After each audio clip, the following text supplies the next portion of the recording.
The Russians weren't attack pilots. They were trained defensively. We took advantage of this. Hitler turns his fury towards the east. His obsession, the conquest of Russia, to succeed where even Napoleon failed. Can the obsolete Red Air Force stand up to the mighty Luftwaffe? We all understood that we were fighting for our motherland. I could trust my comrades in battle and blood.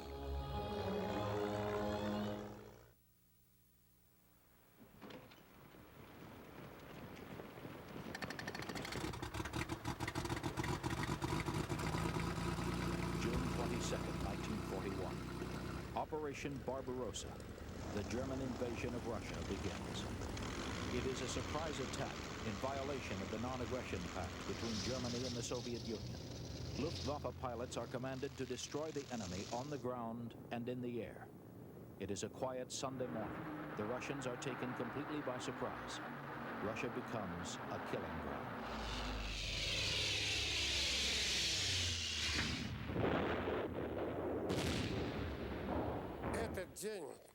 I will remember that day for the rest of my entire life. Beginning at 4:25 on the morning of the 22nd of June, 1941, about 50 German bombers made strikes against our airfield. You can only imagine the kinds of horrors that took place on the airfield. That nightmarish hour is really very hard to imagine, even now. But I will try to tell you about it. There were fountains of earth, bombs exploding, oil exploding, the warehouses exploding, the planes were on fire. Then, by the afternoon, the pilots and the technical people started arriving. Many of them had their hair turned white from fear, and some of them even began to stutter from fear as well. The Wehrmacht smashes towards Leningrad in the north, Stalingrad in the south, and the ultimate prize, Moscow. The Red Army is in full retreat. The Red Air Force is no match for superior Luftwaffe planes and pilots. They were very gritty fighters in air combat, and a huge number of beginners, which always flew in large packs, and were of practically no consequence as opponents. Colonel Johannes Steinhoff, Luftwaffe. On his 900th mission near war's end, he will survive the fiery crash of one of the world's first jet fighters. 176 kills. I began to feel sorry for some of these guys. There was an incident where I was pursuing a low-flying MiG, and it tried to escape between some trees. And I thought, well, should I push the button? Because I really felt sorry for this miserable wretch. And then I did it.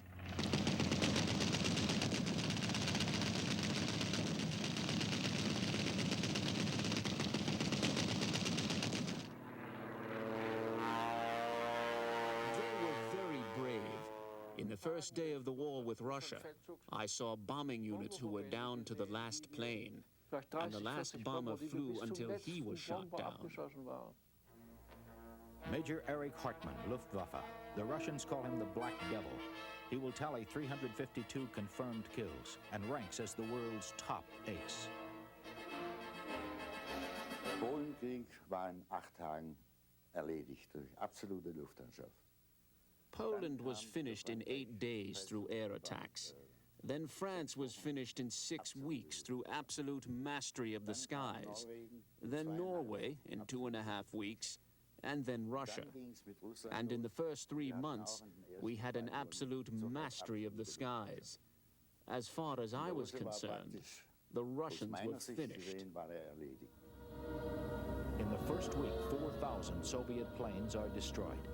The Red Army falls back. Hitler believes victory will be his by winter. The Russian giant is on its knees. Frantic, the Soviets move factories and build airfields far beyond the Ural Mountains, out of range of Luftwaffe bombers. New and better fighters roll off production lines. New pilots are hastily trained. In defense of the motherland, the Russians make a fierce stand at Moscow's gates. Incredibly, the German advance is stopped.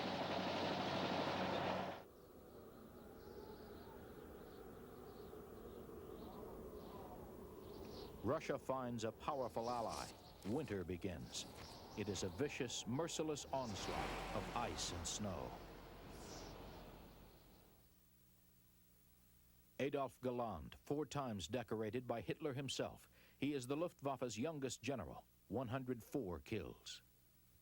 Der Winter zunächst mit The winter and the mud was a tremendous obstacle. Then came the colds and the wind and the snow.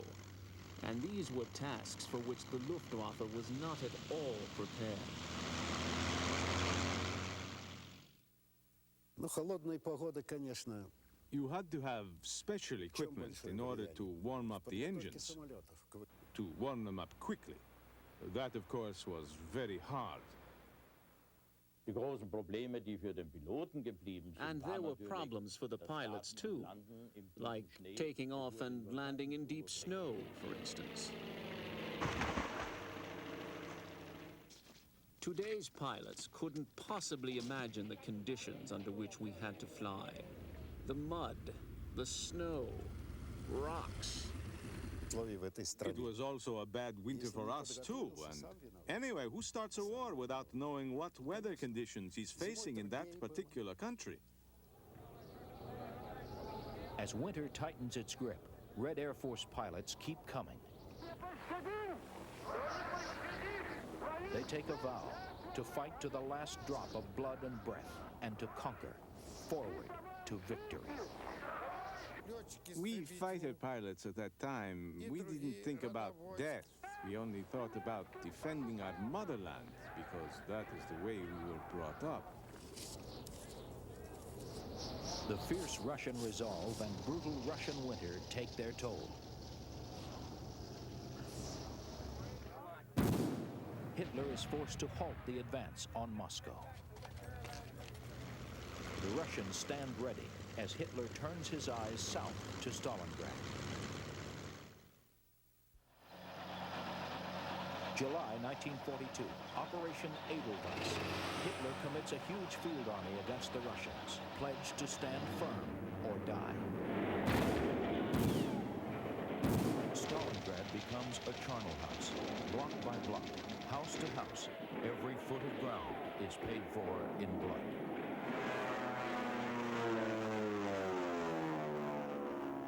Включая Сталинград. Stalingrad, there were very few of us. We were always in the minority. It was hard. Somehow we shot down quite a few planes.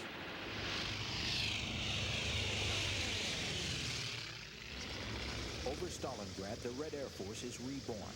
America enters the war and launches a Lend-Lease policy that sends modern fighters to replace heavy Russian losses. Die ganze Stalingrad-Armee, also die Russen. When Lend-Lease came in, they got 40,000 trucks from America and 14,000 airplanes. And this is what Lend-Lease did. And this is what caused our downfall.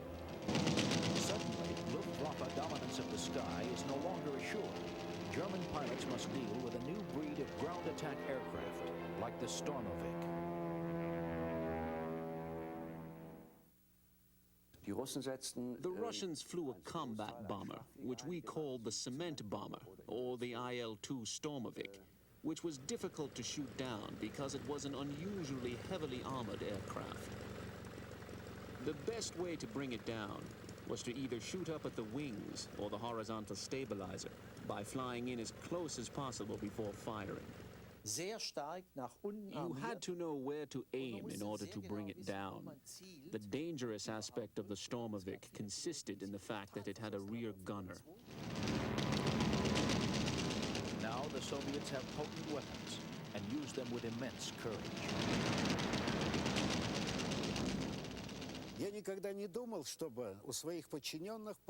As a commander, I never thought about keeping up my subordinates' morale. The very situation itself, love for the motherland and of our people. That was enough. I never had to utter lofty, loud, or patriotic words. Long live this or that or the other. I simply said, let's go, guys. That was that. With each month, the chances that this war could be reasonably concluded became less and less. We kept fighting, however, because it's unimaginable that a responsible German soldier would stop fighting when the fatherland continues to fight, when the fatherland bleeds. And even if they had every right, morally, they could not do it.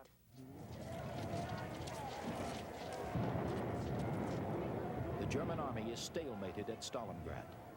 The battle will be fought through spring and summer and into the fall. The Germans dig in, braced for another winter.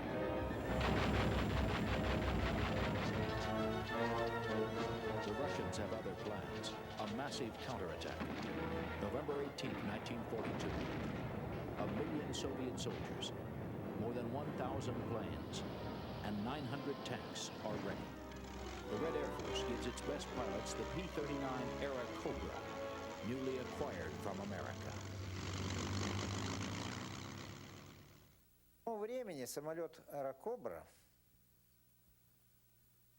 At that time, the Cobra was an outstanding plane. There were 2 radio transmitters and 3 receivers, with 4 machine guns and a 37mm cannon. It was really a sheet of fire. If you got to within 75 to 100 feet of the enemy's plane and opened fire, the plane you were attacking would fall to pieces. The massive Red Assault traps the German 6th Army at Stalingrad. It is a calamitous defeat. Stalingrad is retrospect. In retrospect, Stalingrad was a crime. This was a crime of bad leadership.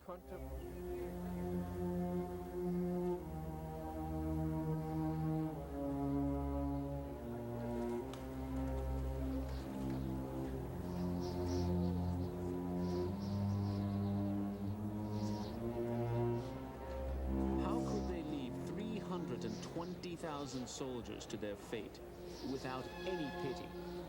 180,000 were taken prisoner. Of those, only 5,000 came back home.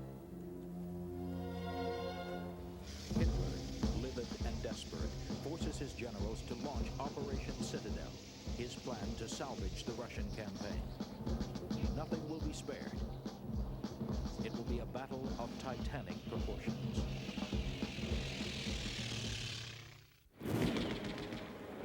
July 1943. Nearly 1 million men, 2,700 tanks, and nearly 2,000 Luftwaffe planes gather outside the city of Kursk. The Russians are warned by their spy ring, codenamed Lucy. When German Tiger and Panther tanks roll, the Russians are ready. Within a year, the Red Air Force has tripled in size. Major Vasily Kubarev, Red Air Force, wounded in the Battle of Kursk, he shoots down 10 Luftwaffe planes, 18 kills. At the Battle of Kursk, I was leading 6 fighters, a group of 6 fighters. I was the lead man. We got into a fight with 50 German enemy planes. Flog ich mit meinem Rottenflieger und traf auf Russen. We encountered some Russians, and we engaged them in battle. I shot down a Russian, and he went down in flames, and I was blinded by the fire. As a result, I couldn't see another Russian approaching. As a result of that battle, we shot down 5 of the Ju-87 dive bombers and 2 of their fighters. He shot my engine, so the propeller just revolved like a windmill, without any power. So I was coming down, and I wanted to crash in our territory, but it didn't go that way. The worst was to fly with the fear of being shot down over Russia. This in contrast to combat over England, where you'd also be taken into captivity. But in Russia, you were faced with a much worse fate. We were led to believe that pilots who were shot down over Russia were shot upon being captured. At Kursk, walls of steel collide. Neither side contemplates defeat. The Soviets lose 1,800 tanks, but almost the entire German armored force, some 2,000 tanks, is destroyed in the greatest clash of armor in the war. At that time, I spoke to the chief of the General Chiefs of Staff, General Jashonik, and the general told me that if the spring offensive would not be successful, then the war would be lost, and that it's better to end the war sooner than later. I had nothing with which to counter this argument. We felt that we had to do our duty to help those on the ground, and did our best to do so.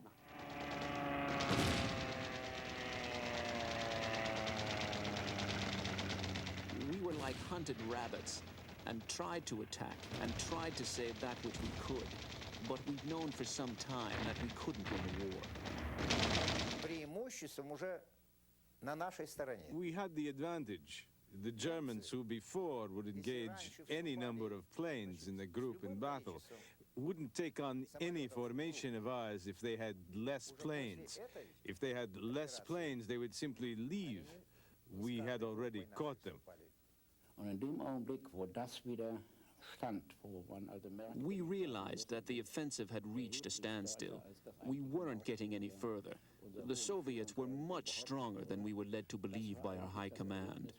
That's when we asked ourselves, how much further are we going to have to retreat? My memories of that time are overshadowed by the fact that it was impossible to even come close to fulfilling our orders.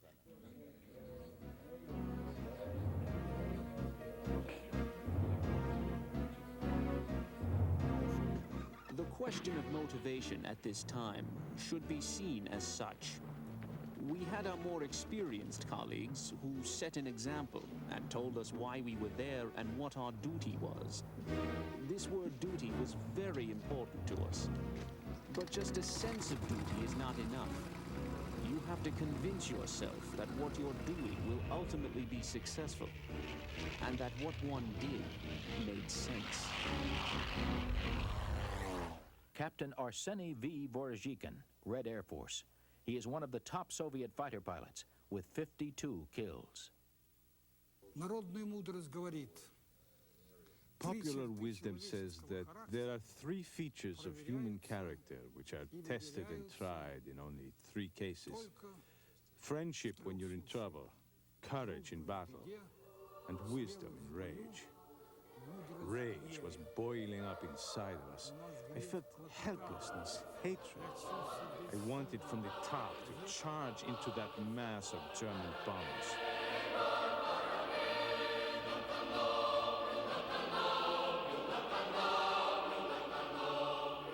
We still had the weapon of ramming them from the top with the bodies of our planes to do in yet another 3 bombers.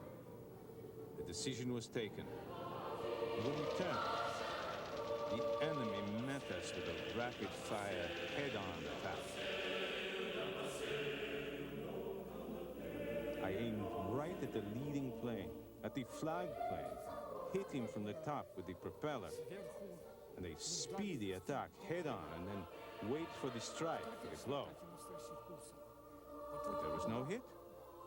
Somehow, I didn't understand. I didn't hear the hit. I opened my eyes. There was sky. Why the sky? Where did that come from? I turned my head around, and everything became clear.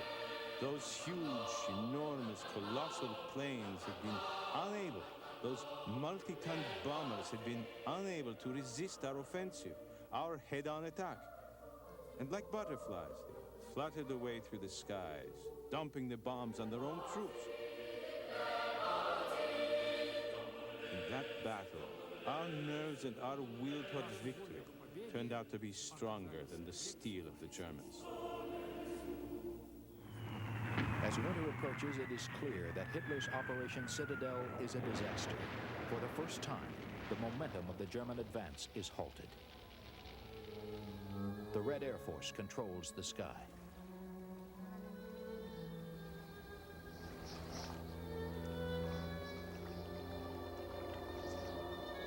What began as a turkey shoot for the Luftwaffe has turned into a struggle for survival.